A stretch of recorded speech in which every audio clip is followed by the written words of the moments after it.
Hello everyone, good morning. आपके अपने study platform channel commerce etc में ढेर सारा स्वागत है।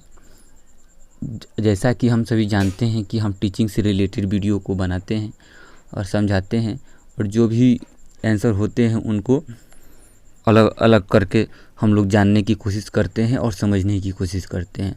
तो ऐसा ही आज जो भी नेट सेट स्टेट का जो एग्ज़ाम देने जा रहे हैं, वो कॉमर्स से रिलेटेड हो, पीजीटी हो, चाहे स्टेट हो या नेट जेआरएफ हो, उन्हीं से संबंधित कुछ प्रीवियस ईयर का लिए हुए हैं यहाँ पे क्वेश्चन पेपर। उसी को आज हम सोल्व करेंगे और उसका जो ऑथेंटिक होगा आंसर, उसको जानने की कोशिश करेंगे और समझने की कोशिश करेंगे। तो आइए आज का जो प्रश्न पहला रह रहा है उसको जानते हैं कि क्या कह रहा है प्रश्न, और इसका ऑथेंटिक जो आंसर क्या होगा इसको जानेंगे समझेंगे। तो पहला क्वेश्चन बोल रहा है कि इन piecemeal distribution of cash during the dissolution of A partnership form the balance sheet. सोच, किसी साझेदारी फॉर्म के विघटन, कलम को उठा लेते हैं यहाँ से, कलम को उठाते हैं यहाँ से, किसी भी साझेदारी फर्म के विघटन के द्वारा सैन्य नगद वितरण व्यवस्था को दर्शाता है, उसको क्या बोलते हैं। देखिए, सबसे पहले हम जानेंगे पार्टनरशिप होता क्या है, पार्टनरशिप होता क्या है, और उसके बाद हम जानेंगे कि इसमें जो ट्रांजैक्शन दिए हैं वो ट्रांजैक्शन कौन सा डेबिट होगा, कौन सा क्रेडिट होता, और कौन से जो इसमें अमाउंट दिए हैं वो किसके पक्ष में जाएगा और किसी भी पक्ष में जाएगा। तो सबसे पहले जानते हैं कि जो साझेदारी क्या होता है, पार्टनरशिप क्या होता है। तो पार्टनरशिप जो होता है वो कम से कम दो व्यक्तियों के बीच में मिलके शुरू किया गया रहता है, जो पार्टनरशिप एक्ट 1932 के तहत आता है। और उसमें दो व्यक्ति जो मिलके आपस में बिजनेस को शुरू करते हैं और जो भी लाभ हानि होते हैं उसको बांटने का कोशिश करते हैं। जब ये पूरा प्रोसेस चलता है और जब लगता है कि बिजनेस अब आगे नहीं चल पाएगा, किसी पार्टनर के द्वारा किसी पार्टनर का डेथ हो जाता है, या कि कोई पार्टनर निकल जाता है, या उसमें से कोई पार्टनर पागल हो जाता है, तो वहाँ पे क्या होता है, फर्म का विघटन होने लगता है, डिसोल्यूशन होने लगता है। तो उस समय का यह ट्रांजैक्शन दिया हुआ है, उसको जानेंगे। तो बोल रहा है कि यहाँ पे नगद शेष यानी कैश जो अवेलेबल है 8,000 रुपया, और पार्टनरशिप का जो डिसोल्यूशन हो गया है यानी कि फर्म का भी विघटन हो गया है। तो वहाँ पे इस 8,000 रुपया का हम करेंगे क्या। तो सबसे पहले जो हमारा लायबिलिटी होगा उसको देंगे। तो हमारा लायबिलिटी क्या हो सकता है, लेनदार होगा, क्रेडिटर जिसको हमको देना है, तो लेनदार। और उसके बाद जो भी हम अपने पार्टनर से लोन लिए हुए हैं उसको चुकाएंगे। तो यहाँ पे देखिए ऑप्शन ए में जो दिया गया है, लेनदार 5,000 रुपया इसको दिए, और एक्स का ऋण था, एक्स का लोन था, उसको 3,000 दिए। तो यही हमारा ऑप्शन सही हो जाएगा, ऑप्शन ए सही यही हो जाएगा। और दूसरे प्रश्न की ओर बढ़ते हैं। तो दूसरा प्रश्न बोल रहा है, which of the following is not true regarding depreciation account. देखिए, डिप्रिसिएशन होता क्या है इसको जानेंगे। डिप्रिसिएशन वह अकाउंटिंग होता है जिसमें किसी फर्म का जो लॉन्ग टर्म तक एसेट चलने वाला मशीनरी हो गया या जो भी टूल्स हो गया जो लॉन्ग टर्म चलता है, वो दिन प्रतिदिन उसमें कुछ कमी आती है, उसमें कुछ घिसावट होती है। तो उसी घिसावट को थोड़ा थोड़ा करके अमाउंट उसके बदले में इकट्ठा किया जाता है, और आने वाले दिन में उसके रिपेयरिंग कराया जाए या नया मशीन उसके बदले में खरीदे जाए। तो वह काम जो किया जाता है और उसका जो लेखांकन किया जाता है वो डिप्रिसिएशन अकाउंटिंग में किया जाता है, डिप्रिसिएशन अकाउंटिंग में किया जाता है। तो उसी के बारे में पूछा है कि कौन से इसमें से ऑप्शन है जो डिप्रिसिएशन अकाउंटिंग के बारे में सही नहीं दिए हुए। तो देखिए यहाँ पे लिखा है डिप्रिसिएशन इज अमूर्त, हाँ तो ये होता है अमूर्त होता है। दूसरा हो रहा है कि depreciation can not be provide the case of loss in financial, यही गलत है, यानी जो गलत है यानी नॉट, तो वहीं सही हो जाएगा, ऑप्शन 2 सही हो जाएगा। दूसरे दिखने का जरूरी नहीं है क्योंकि यहाँ पर पकड़ में आ गया ऑप्शन। तीसरा ऑप्शन देखिए, तीसरा ऑप्शन बोल रहा है the main objective of preparing price level change accounting, जो मेन लेवल होता है लेवल ऑफ चेंजिंग अकाउंटिंग को प्रिपेयर करने का, price level changing accounting prepare करने का मेन जो ऑब्जेक्टिव होता है वो होता है कि जो भी हमारे फाइनेंशियल ईयर में अभी जो present financial year current financial year चल रहा है उससे प्राइस को लेवल को कंपेयर करना या मैच करना। तो ऑप्शन ए सही होगा यहाँ पे, 1 नंबर ऑप्शन जो दिया गया है।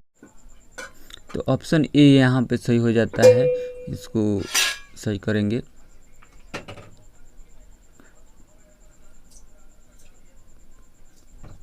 ऑप्शन ए यहाँ पे सही होता है।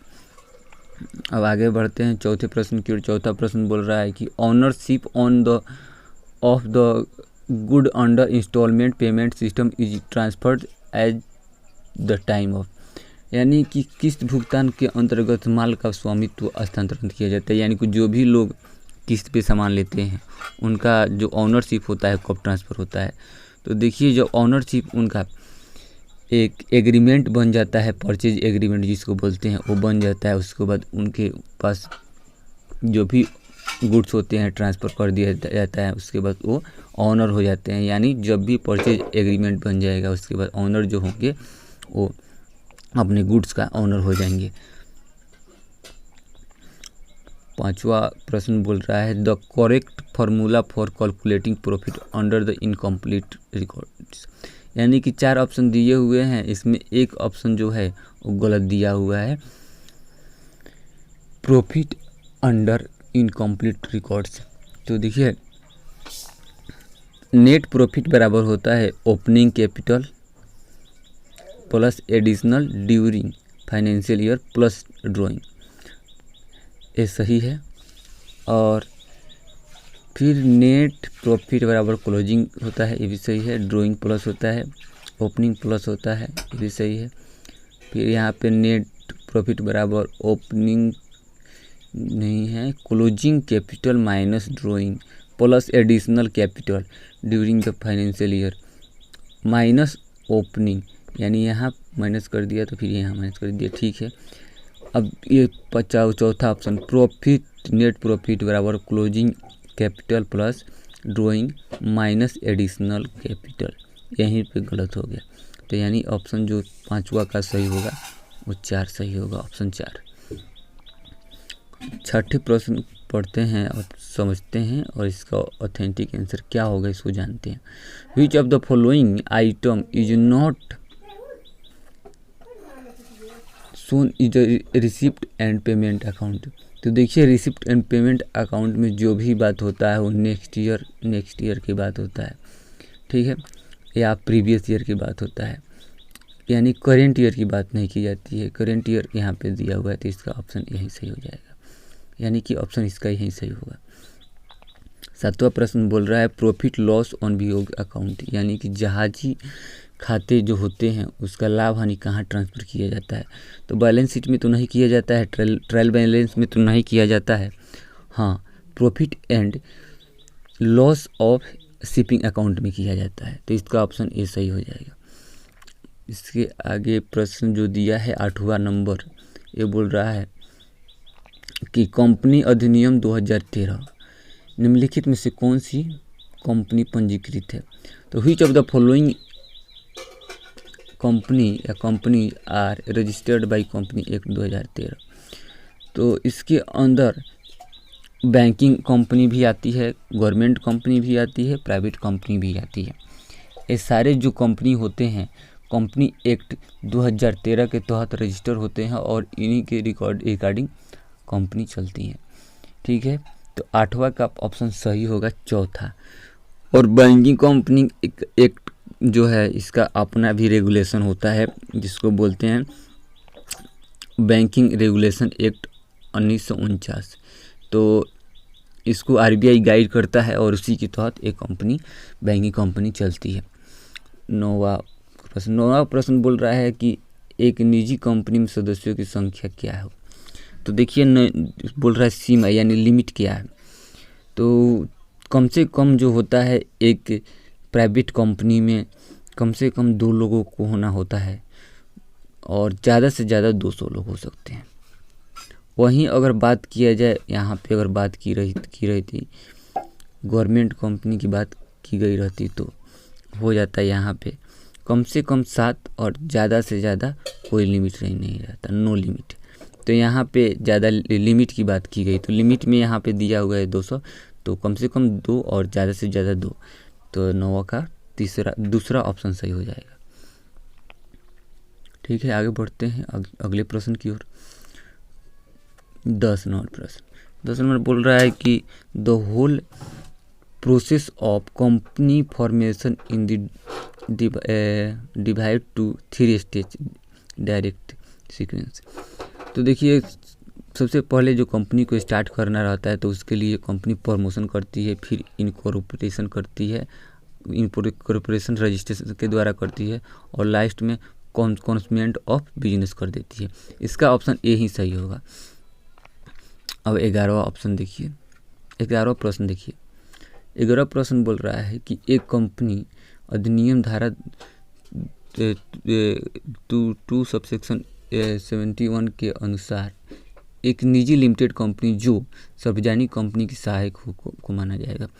तो देखिए, जो भी सब्सिडरी कंपनी होगी, यहाँ पे प्राइवेट कंपनी लिमिटेड, एक मिनट कलम ले लें, जो भी प्राइवेट लिमिटेड कंपनी के में सब्सिडरी कंपनी होगी एक पब्लिक सेक्टर का, तो वो पब्लिक कंपनी ही कहलाएगी। पहला ऑप्शन यहाँ पे सही हो जाएगा। चौथा 12वें प्रश्न की ओर बढ़ते हैं। 12वें प्रश्न क्या है? मैच द फॉलोइंग का क्वेश्चन है, मैचिंग फॉलोइंग का क्वेश्चन है, इसको जानेंगे। ऑथोराइज कैपिटल की बात की गई तो ऑथोराइज कैपिटल वह कैपिटल होती है जो एक कंपनी को कंपनी ऑफ जो इसका मेमोरेंडम होता है, मेमोरेंडम ऑफ एसोसिएशन होता है, उसमें ये प्रोवाइड की रहती है कि आपको यहाँ ज़्यादा से ज़्यादा कितना शेयर इशू करना है, उसी को ऑथोराइज कैपिटल बोला जाता है। फिर प्रेफरेंस शेयर, जो सबसे पहले आपको किनको शेयर देना है वो प्रेफरेंस शेयर रहता है। रिजर्व होता है कि सरप्लस रख के कुछ हम कैपिटल में सरप्लस रखते हैं, उसे कैपिटल बोलता है। शेयर एक पूरे जो कैपिटल होता है उसका एक छोटा भाग होता है, उसका एक अमाउंट होता है, उसको बोलते हैं हम शेयर। तो इसको हम देखेंगे 12 नंबर प्रश्न का जो ऑप्शन कौन सा सही होगा। तो 12 नंबर ऑप्शन में सबसे पहले देखिए ऑथोराइज कैपिटल। ऑथोराइज कैपिटल का मतलब होता है ऑथोराइज कैपिटल, तो हाँ ऑथोराइज कैपिटल का मतलब हाँ मैक्सिमम हम कि मेमोरेंडम ऑफ एसोसिएशन में दिया गया है कितना तक आप कैपिटल को शेयर कैपिटल में बांट सकते हैं। तो ए का 4 देख लिए, यहाँ पे है, यहाँ पर भी है, यहाँ पर भी है। बी का प्रेफरेंस शेयर पहले किसको देना है, रिजर्व डिविडेंड, प्रेफरेंस को प्रेफरेंस से मिलाइए, यहाँ पे ये हो गया। सी का रिजर्व कैपिटल यानी कैपिटल ओनली लिक्विडेशन, हाँ जो रिजर्व होता है वो केवल लिक्विडेशन के टाइम दिया जाता है, तो 2। और यहाँ तक तो ठीक है। डी का शेयर क्या होता है, तो देखिए एक फिक्स्ड सिंपल स्मॉल अमाउंट होता है, तो यहाँ पे सही होगा। इस तरह से इस प्रश्न का दूसरा ऑप्शन सही हो गया। अब 13 नंबर प्रश्न। 13 नंबर प्रश्न बोल रहा है कि if share of ₹10 on which ₹7 has been called and 3 is paid on forfeiture account, share capital amount should be debited with. देखिए 10 रुपये का शेयर था जिस पे 7 रुपया पहले ही मांग लिया गया, ठीक है, जिसमें से 3 रुपये भुगतान कर दिया गया, तो बचा कितना, 4 रुपया। ऑप्शन 2 सही हो जाएगा। 14 नंबर प्रश्न बोल रहा है कि 10 रुपया वाले समता अंश जनता में 2 रुपया प्रीमियम अंश के जो आवंटन पर दे हैं उसको इशू किए गए हैं और 60,000 अंशों के लिए आवेदन प्राप्त हुए हैं, प्रीमियम खाता की राशि क्या होगी। तो देखिए यहाँ पे बात की गई कि आवंटन किए गए हैं, तो सीधी सी बात है 2 रुपये के हिसाब से 50,000 जो इक्विटी शेयर है उसके लिए आवंटन किए गए हैं। 1 मिनट, आवंटन किए गए हैं तो सीधी बात है कि इसमें 2 से मल्टीपल कर देंगे तो हमारा ऑप्शन हो जाएगा 1 lakh.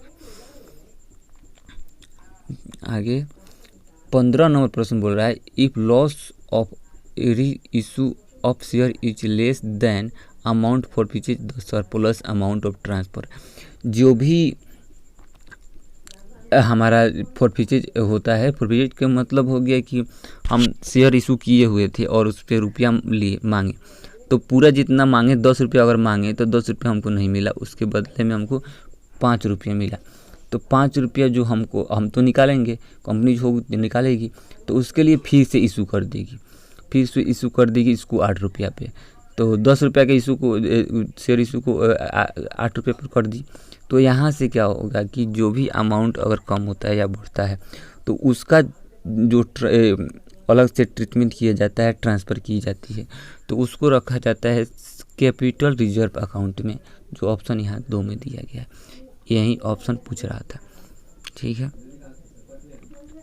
Right share are issued to, जो राइट शेयर का अधिकार किसके पास होता है, तो जो भी वर्तमान अंशधारी होते हैं उन्हीं के पास में होता है। ऑप्शन सी यहाँ पे सही होगा। Which of the following statement is not true regarding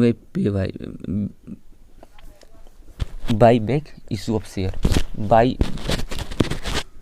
buyback issue और शेयर का बात किया गया है, तो जो बाईबैक इशू शेयर का मतलब ये होता है कि जो भी कंपनी ने शेयर बेचा और बेचने के बदले बाद में कुछ दिन बाद फिर उसी शेयर को अपने जो पब्लिक को बेची थी उसी पब्लिक से खरीद लेना ही बाईबैक का कहलाता है।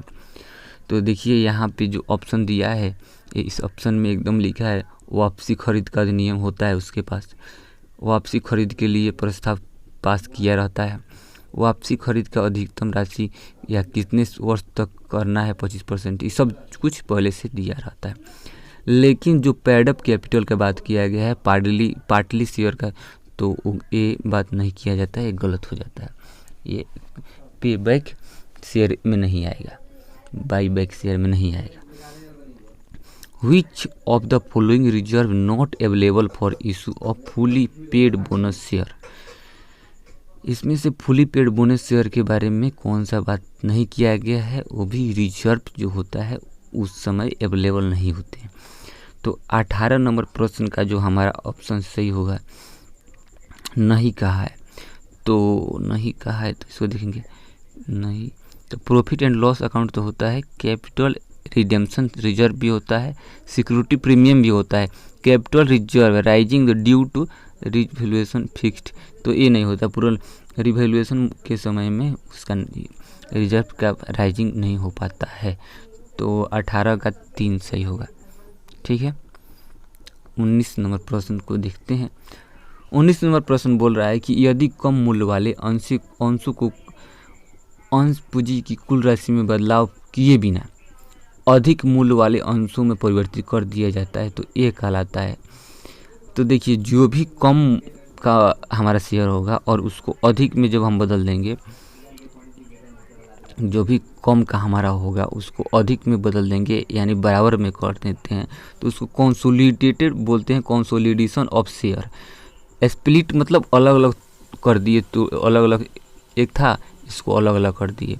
सबका भी मतलब हो गया कि अलग अलग थी उसमें भी और अलग अलग कर दिए। डिक्रीज का मतलब कि कम कर दिए, लेकिन कंसोलिडेट का मतलब था कि कम था उसको अधिक करके हम बराबर कर दिए। तो इसका ऑप्शन ए सही हो जाएगा, ठीक है। 21 नंबर प्रश्न को देखिए, नहीं 20 नंबर प्रश्न देखिए। Which of the following source of redemption of preference share. 20 number प्रश्न बोल रहा है कि निम्न में से कौन सा पूर्वाधिकार अंशों का स्रोत नहीं है। तो credit balance of profit and loss account, general reserve, process of A fresh issue of share, the proceed of issue of debenture. तो इसका ऑप्शन हो जाएगा प्रोसीड ऑफ इशू डिवेंचर, चौथा ऑप्शन सही होगा। चौथे ऑप्शन को उठाइए यहाँ से। और ये 6,60,000 में एक मशीन को खरीदता है। 21 नंबर प्रश्न, और इसमें 12,72। अच्छा, इसका ऑप्शन 4 होगा। ऑप्शन इसमें से कौन सा सही नहीं है? अवरुद्ध सही सा। इंटरेस्ट ऑन डिबेंचर, 22 नंबर प्रश्न, interest on debenture issued to collector security is paid on. तो यहाँ पे 22 नंबर प्रश्न बोल रहा है कि ब्याज का भुगतान किया गया संप्रावासिक संप्रभुति पे, कोलेटरल एंड सिक्योरिटी पे, तो इसका कोई ब्याज दे नहीं होता है, नॉट इंटरेस्ट पेड। यहाँ पे देखिए तीसरा ऑप्शन जो है 22 का तीसरा सही होगा। 23 का देखिए, 23 नंबर बोल रहा है कि if debenture purchase in open market are not immediately cancel they are treated.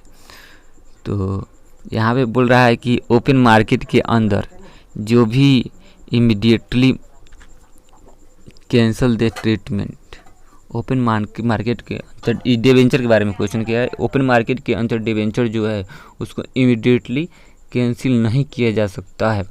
तो यहाँ पे इन्वेस्टमेंट जो होता है, कोई भी इन्वेस्ट करता है तो थोड़ा लंबे समय के लिए करता है, वो नहीं चाहेगा कि इमीडिएट हमारा इन्वेस्टमेंट कैंसिल हो, डिबेंचर जो भी लगाए हैं ओपन मार्केट में वो कैंसिल हो। तो इसका ऑप्शन हो जाएगा पहला सही, पहला सही हो जाएगा। और दूसरा है according to the company act 2013 profit and loss statement of company required to be prepared, यानी किस फॉर्मेट के अनुसार प्रॉफिट ऑफ लॉस अकाउंट बनाया जाता है कंपनी एक्ट 2013 के अनुसार। तो शेड्यूल 3 में जो पार्ट 2 है उसी के अनुसार बनाया जाता है। ऑप्शन 2, ऑप्शन 2 सही हो जाएगा। अब मैचिंग वाला क्वेश्चन आया है, बैलेंस शीट के अंडर जो गिवन लिस्ट है ए और बी, उसी में हमको मैच करना है। तो जैसा कि हम सभी जानते हैं कि गुडविल जो होता है वो हमारा इंटेंजिबल एसेट होता है, इसको पहले मिला दिए। और प्रीपेड एक्सपेंस जो होता है वो क्या है, एक तरह का एसेट होता है, ठीक है। कॉस्ट इन एरियर, यानी कि जो भी हम कोई शेयर पे अपना कॉस्ट जो उसमें एरियर हो गया तो शेयर फंड से ही रिलेटेड है। और ऑन पेड डिविडेंड, तो डिविडेंड जो हमको देना था लेकिन उसको नहीं दिए, वो हमारा लायबिलिटी है। तो इस तरह से ऑप्शन सही हमारा होगा ए का तीसरा, ठीक है। तो यहाँ पे सब तीसरा दिया है, तीसरा दिया है। बी का ऑन पेड डिविडेंड बात किया गया, बी का ए यहाँ भी सही है, यहाँ भी सही है। सी का ऑप्शन यहाँ पे सही होगा, सी अदर, सी का 2 और डी का 4। इस तरह से ऑप्शन जो सही हुआ, हमारा ऑप्शन जो सही हुआ वो 25 का तीसरा ऑप्शन सही होगा। 26 नंबर प्रश्न कह रहा है कि what would be maximum remuneration rate of the net profit computed as per 198 if there is only one whole time director. जो भी होल टाइम डायरेक्टर होते हैं कंपनी को, उनको जो प्रॉफिट होता है कंपनी का, उसका कितना % तक उनको सैलरी दिया जा सकता है। तो इसके सेक्शन जो है कंपनी एक्ट के अनुसार सेक्शन 198 है, उसके अनुसार उसको 5% तक दिया जा सकता है, उससे अधिक नहीं दिया जा सकता है। ऑप्शन 2, ठीक है। 27 नंबर प्रश्न कर रहा है कि a company wishes to pay dividend on share capital state which of the following may be used for this purpose, यानी कि एक कंपनी जो होती है अपने शेयर पे लाभांश का भुगतान करना चाहती है, तो उनमें कौन कौन सा जो फंड होता है उसको यहाँ पे दी जाती है। तो 27 नंबर प्रश्न का जो ऑप्शन सही होगा वो दूसरा, सामान्य संचय का बात किया गया है, और भूमि बेचने के लाभ, और BCD इसका ऑप्शन सही होगा, BCD। B general reserve, profit and loss, और डी हो जाएगा फ्री रिजर्व। इस तरह से इस प्रश्न का ऑप्शन जो सही होगा दूसरा सही होगा। अब बोल रहा है कि एनपीए कब माना जाता है, तो एनपीए जब 3 महीना तक कोई अपने लोन का भुगतान नहीं करता है, अपने ईएमआई का भुगतान नहीं करता है, तो उसको 3 महीने यानी 90 दिन के बाद उसको एनपीए मान लिया जाता है, यानी नॉन परफॉर्मिंग एसेट मान लिया जाता है। तो यहाँ पे दिया हुआ है पहला ऑप्शन जो 90 दिन दिया हुआ है, ये सही हो जाएगा। 29 नंबर प्रश्न को देखिए क्या बोल रहा है। 29 नंबर प्रश्न बोल रहा है कि भारत में जो इंश्योरेंस रेगुलेटर कंपनी जो है इंडिया में, उसको क्या बोलते हैं? क्या आरबीआई बोलते हैं, आईसीएआई बोलते हैं, आईआरडीए बोलते हैं, या सेबी बोलते हैं? तो देखिए एक एक ऑप्शन को समझ लेते हैं। आरबीआई जो होता है रिजर्व बैंक ऑफ इंडिया, इनका काम है बैंकों को रेगुलेट करना, जो भी कमर्शियल बैंक है उनको रेगुलेट करना, या इंडिया में जितना भी करेंसी इशू करना है या करेंसी से रिलेटेड जो भी फाइनेंस से रिलेटेड इंडिया में काम करना है वो आरबीआई के द्वारा होता है। आईसीएआई जो चार्टर्ड अकाउंट लोग बनते हैं उसका एक बॉडी होता है जो रेगुलेट करता है सीए लोग को, इसको बोलते हैं इंडियन चार्टर्ड अकाउंट इंस्टीट्यूट, दूसरा ऑप्शन। तीसरा देखिए तो ये होता है IRDAI, insurance regulatory and development authority of India, तीसरा। तो इस प्रश्न का जो ऑप्शन सही होगा, इंश्योरेंस का बात किया गया है तो इसका ऑप्शन तीसरा सही होगा। और सेबी को भी जान लेते हैं क्या होता है। तो सेबी होता है जो भी ऑनलाइन शेयर मार्केट में हम काम अपना पैसा लगाते हैं उसका देखभाल, उसका सुरक्षा करना, अपने इन्वेस्टर को सुरक्षित करना सेबी के द्वारा किया जाता है। इसका काम यही है। एक्चुअल प्रॉफिट, तीसरा नंबर प्रश्न, actual profit of A firm 35,000 दिए, एक कॉलम को उठाते हैं, 35,000 दिया है, उसका 10% लाभों को बांटा जाता है। तो 2,50,000 में से 35,000 को हम माइनस कर देंगे। तो देखिए 2,50,000 50,000 में से 35,000 को हम माइनस कर दिए तो यहाँ पे हमारा बच जाएगा 2,15,000। ऑप्शन तीसरा सही हो जाएगा। यहाँ भी उसी तरह देखेंगे 31 नंबर प्रश्न को। 31 नंबर प्रश्न बोल रहा है कि दिया गया जो भी यहाँ पे वैल्यू है उसको शेयर में जो यील्ड मेथड होता है उसके तहत जो निकालना है, यील्ड मेथड के तहत इक्विटी ऑफ शेयर का जो वैल्यू होगा यहाँ पे निकालना है 31 नंबर प्रश्न में। तो तीसरा ऑप्शन सही हो गया, यानी इसका 25 आएगा। थोड़ा निकालिएगा इसको इसमें थोड़ा सूत्र फार्मूला लगता है, थोड़ा सा टाइम लग सकता है, हमारा वीडियो बड़ा हो जाएगा, इसी से रुके जल्दी हम कर दिए। अब यहाँ बात की जा रहा है रिकंस्ट्रक्शन ऑफ कंपनी, यानी फॉल्स। कौन सा रिकंस्ट्रक्शन की बात किया गया है और फॉल्स है। तो यहाँ से ऑप्शन जो देखिएगा वो सीधा दिख जाएगा। अकाउंटिंग स्टैंडर्ड जो 14 है एक गलत हो जाएगा। ये जो है अमलगमेशन के लिए यूज किया जाता है, तो यही हमारा ऑप्शन सही हो जाएगा। अगला प्रश्न बोल रहा है कि amalgamation purchase considered does not include, यानी कि अमलगमेशन जो होता है उसमें इंक्लूड नहीं किया जाता है। तो प्रश्न ऑप्शन को पढ़ते हैं, वहाँ से फिर पता चल जाएगा किसको नहीं किया जाता है।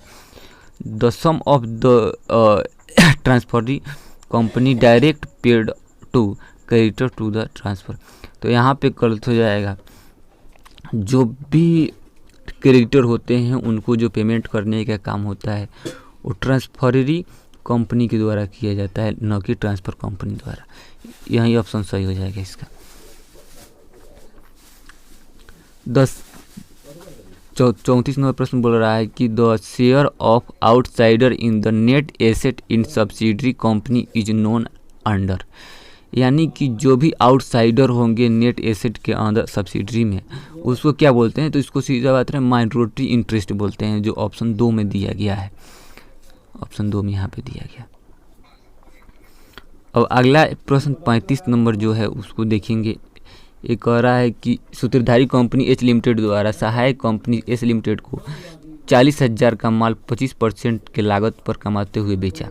यदि 10,000 का माल एस लिमिटेड स्टॉक में शेष को समेकित चिट्ठा बनाने के उद्देश्य से न वसूल किए गए लाभ की राशि क्या होगी।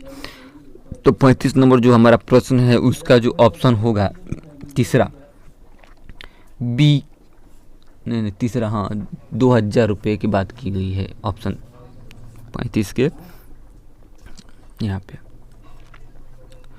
आगे 36 नंबर प्रश्न को देखिए, बोल रहा है when a company is wound of all person ceased to be the share holder within year before the winding are placed on the. तो बी लिस्ट में किया जाता है, जो भी बी लिस्ट का कंट्रीब्यूटर होते हैं, शेयर होल्डर होते हैं, उनको बी लिस्ट में रखा जाता है। तो यहाँ पे ऑप्शन 2 हो जाएगा।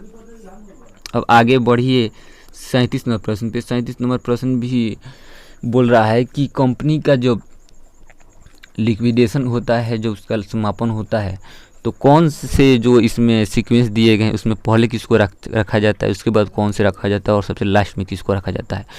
तो सबसे पहले जब लिक्विडेशन होता है तो जो भी लीगल एक्सपेंस होते हैं उनको पहले दिया जाता है, लीगल एक्सपेंस। तो बी जो हुआ पहले आएगा, एक पे आएगा। तो यहाँ भी दिया हुआ, यहाँ भी दिया हुआ। उसके बाद जो आता है हमारा क्या है, लिक्विडेशन एक्सपेंस, यानी बी के बाद सी आएगा, लिक्विडेशन यहाँ आ गया। और उसके बाद जो क्रेडिटर होते हैं उनके देते हैं, और उसके बाद लास्ट में प्रिफरेंशियल कैपिटल जो होता है उनको देते हैं। इस तरह से ऑप्शन जो हमारा सही होगा चौथा सही होगा, यहाँ पे ऑप्शन चौथा सही होगा। Under the double account system match the following item their respective account, यानी कि जो भी द्विखाता पद्धति है उसमें कुछ यहाँ पे दिए हुए हैं आइटम, उनको मैच करना है। तो शेयर इक्विटी दिया हुआ है, इंटरेस्ट ऑन डिवेंचर दिया है, मैनेजमेंट एक्सपेंस दिया है, सैलरी क्रेडिटर्स दिया है। तो इसको मैच करते हैं हम 38 नंबर प्रश्न को। तो इक्विटी शेयर कैपिटल ये क्या होता है हमारे लिए ये होता है review account, revenue account, general receipt, balance sheet, receipt and expenditure, net revenue account. तो हमारा इक्विटी शेयर कैपिटल जो होता है वो एक तरह से तो कंपनी का ऑनर होता है, ऑनर के रूप में जो भी उसका हिस्सा होता है उसको लगाए रहता है। 38 नंबर प्रश्न बोल रहा है कि तो हाँ इसका ऑप्शन हो जाएगा पहला का तीसरा ऑप्शन हो जाएगा, receipt and capital account on capital का बात किया गया। तो इसका ऑप्शन तो भाई ए का 3 ही सही होगा। अब देखिए ए का जब 3 सही हुआ तो इसी से हमारा प्रश्न सुलभ हो गया, और कुछ हमें देखने की ज़रूरत नहीं है। इसलिए नहीं है कि ऑप्शन और में कहीं 3 नंबर नहीं दिया है। तो इस तरह से जो हमारा 38 में जो प्रश्न होगा उसका जो ऑप्शन से होगा पहला होगा। अब 39 में प्रश्न पढ़ लेते हैं। Under the arguments of government accounting which of the following is not maintain by the government of India. तो गवर्नमेंट ऑफ इंडिया के द्वारा कंसोलिडेट फंड भी बनाया जाता है, कंटीजेंसी फंड भी बनाया जाता है, पब्लिक अकाउंट भी बनाया जाता है। पर रिसर्च एंड डेवलपमेंट जो फंड का जो होता है उसको केवल फंड बनाया जाता है, बल्कि अकाउंट नहीं बनाया जाता है। तो ऑप्शन जो 39 का सही होगा वो होगा 2। आगे एक फैमिली के अंदर जो है उपभोग करने के लिए अनाज 5000 रुपये का अनाज लिया गया है। तो इसका क्या है जर्नल एंट्री होगा उसको जानेंगे। तो देखिए जब अपने फैमिली की बात आ जाए, खुद की बात आ जाए, तो वहाँ पे ड्राइंग अकाउंट डेबिट हो जाता है और जो क्रॉप अकाउंट होगा वो क्रेडिट हो जाएगा। यानी जो भी अकाउंट आएगा ड्राइंग अकाउंट डेबिट होगा, लेकिन जो उसके बदले में उस क्रेडिट हो जाएगा। ऑप्शन तीसरा सही हो जाएगा। Forensic accounting is a combination of. तो फॉरेंसिक अकाउंटिंग का मतलब हो गया कि अकाउंटिंग एंड ऑडिटिंग की बात किया गया है, इसके अलावा कुछ और इसमें बात तो नहीं किया जाता है। तीसरा ऑप्शन, तीसरा नहीं दूसरा, सॉरी।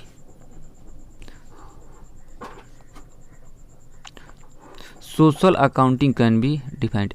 सोशल अकाउंटिंग का मतलब हो गया कि जो भी हमारे सोसाइटी के अंदर जो भी इफेक्ट होते हैं, उनको जो इन्वायरमेंट इफेक्ट होते हैं सोसाइटी के अंदर, उनके बारे में मेजर करना, उसका मूल्यांकन करना सोशल अकाउंटिंग के अंतर्गत आता है।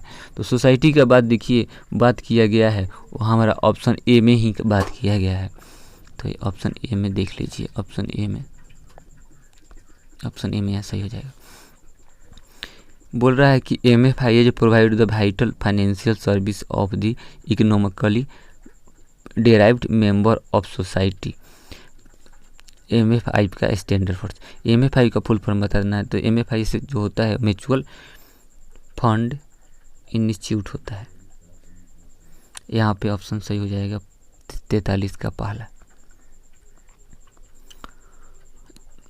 अब 44 नंबर प्रश्न को देखते हैं। 44 नंबर प्रश्न बोल रहा है fix cost per unit with dash with increase the size of output. जब भी हम आउटपुट को अपना इंक्रीज करेंगे तो क्या हमारा फिक्स कॉस्ट होगा वो इंक्रीज करेगा, डिक्रीज करेगा या चेंज नहीं होगा। तो देखिए जब भी हम अपने आउटपुट को बढ़ाते हैं तो हमारा फिक्स जो कॉस्ट होता है वो सेम ही रहता है, और जब भी हम आउटपुट को बढ़ाएंगे तो वहाँ पे हमारा जो फिक्स कॉस्ट होगा वो डिक्रीज होगा, बल्कि बढ़ता नहीं है बल्कि घटता है। तो यहाँ पे 44 नंबर प्रश्न का जो होगा पहला आंसर हो जाएगा ऑप्शन ए। 45 प्रश्न को देखते हैं। 45 नंबर ये भी मैचिंग वाला है। तो मैचिंग वाला में एक कॉन्सेप्ट बेस पे है। बोल रहा है कि इंटीरियर डिजाइनिंग क्या है। तो इंटीरियर डिजाइनिंग जो होता है वो जॉब होता है, एक तरह से जॉब होता है। ऑटोमोबाइल कंपनी जो होती है क्या है, उसमें मल्टीपल सेगमेंट मिला के एक जगह ऑटोमोबाइल कंपनी, जैसे ऑटोमोबाइल का काम क्या होता है, ऑटोमोबाइल में कार ही सब बनता है। तो कार का जो अलग अलग पार्ट होता है, चक्का कहीं और बनता है, उसका लाइट कहीं और बनता है, उसका सीट कहीं और बनता है, सब मल्टीपल जगह से आते हैं और एक जगह उसका असेंबलिंग कर दिया जाता है। तो ये ऑटोमोबाइल में होता है। शुगर क्या होता है, शुगर में प्रोसेसिंग का काम होता है। शुगर केन जो गन्ना होता है उसको एक मशीन के तहत प्रोसेस करके उसको शुगर में कन्वर्ट किया जाता है। तो आपका जो ऑप्शन होगा यहाँ पे सी का 3 हो जाता है, और टॉयज खिलौना बैच से रिलेटेड हो जाएगा। तो यहाँ पे ए का चौथा, तीसरा में भी दिया है, चौथा में भी दिया है, और शुगर का देख लीजिए और ऑटोमोबाइल का देख लीजिए। तो ऑटोमोबाइल का ऑप्शन ए होना चाहिए एक यहाँ पे, यानी ऑप्शन 3 सही हो जाएगा। 45 नंबर प्रश्न का ऑप्शन सी हो जाएगा। 46 नंबर प्रश्न को देखते हैं। Which of the following expense given below is not include the factory overhead. Factory over में कौन सा यहाँ पे जो एक्सपेंस है उसको हम नहीं रखते हैं। तो यहाँ पे जो दिया गया है उस ऑप्शन के अनुसार कैरेज आउटवार्ड को नहीं रखते हैं अपने ओवरहेड में, अपने फैक्ट्री ओवरहेड के अंतर्गत। उसके बाद है 47 नंबर प्रश्न बोल रहा है a cost incurred past date can not changed by any future action is called. तो जो भी भुगतान हमारे करने रहते हैं पास्ट में, उसको भविष्य की प्रक्रिया में चेंज नहीं किया जाता है। इसलिए नहीं चेंज किया जा सकता है क्योंकि वो सॉन्ग कॉस्ट होता है, वो डूब गया रहता है, वो पानी में बह गया रहता है, इसलिए उसमें दोबारा कुछ आने वाले दिनों में हम नहीं कर सकते हैं। 48 नंबर प्रश्न बोल रहा है following information are available for the ABC hostel from month of April. यानी कि एक होटल है और उसमें जो रात्रि उपलब्ध कमरों की जो संख्या है 50 है, और उसमें जो प्राप्त अधिवास जो रहने वाले रिटायरिंग रूम है वो है 75%, और कुल लागत सेवा जो है 10,125 रुपये है। तो बताना है कि कमरा की लागत सेवा निकटतम रुपयों के अंतर्गत क्या होगी। 48 नंबर प्रश्न बोल रहा है तो इसका जो होगा वो होगा 49 रुपया 80 पैसा, 49 रुपया 80 पैसा, यानी कि ऑप्शन सही जो हो गया यहाँ पे तीसरा हो जाएगा। 49 नंबर प्रश्न को देखेंगे। बोल रहा है कि the cost of incur to appoint there individual product can be identify is called. तो जो भी इंडिविजुअल प्रोडक्ट की बात किया जाएगा तो वो होता है हमारे ज्वाइंट कॉस्ट के अंतर्गत आता है, यानी ऑप्शन 4। 50 नंबर प्रश्न बोल रहा है कि स्टेट हुई the following as correct uniform costing method. यानी कि कॉस्टिंग मेथड जो भी इन्फॉर्म यहाँ पे दिया गया यूनिफॉर्म कॉस्टिंग मेथड के अंतर्गत उसको किस में रखा जाता है। तो देखिए ये समरूप लागत यानी कॉन्सिस्टेंट एकदम लगातार। आज अगर 50 रुपये का कोई छोटा सा मशीन है तो इस पर 5 रुपया हम डिप्रिसिएशन लगाते हैं 1 साल के लिए, तो हर साल 5 रुपया ही लगाएंगे। तो उसको हर साल जो लगाया जाता है एक ही बराबर के रूप में उसको बोलते हैं हम। Also is costing composite note, उसको बोला जाता है। यह एक ऐसी प्रणाली होती है, यहाँ पे दिया गया है, ऑप्शन से ही हम पढ़ सकते हैं। यहाँ पे दिया गया है, यह एक ऐसी प्रणाली है जिसमें एक उद्योग फर्म की लागत के निर्धारण समान विधि का उपयोग करती है। इसको रीति कॉस्ट बोला जाता है। तो रीति हेतु लिखा भी है। इस तरह से हमारा 50 प्रश्न यहाँ पे सोल्व किए और इस तरह से आज का वीडियो यहीं पे समाप्त होगा। अगर आपको वीडियो हमारा पसंद आए तो लाइक कीजिए और अपने दोस्तों के साथ शेयर कीजिए और चैनल को सब्सक्राइब कीजिए। हमारे वीडियो को देखने के लिए आप सभी का बहुत बहुत धन्यवाद।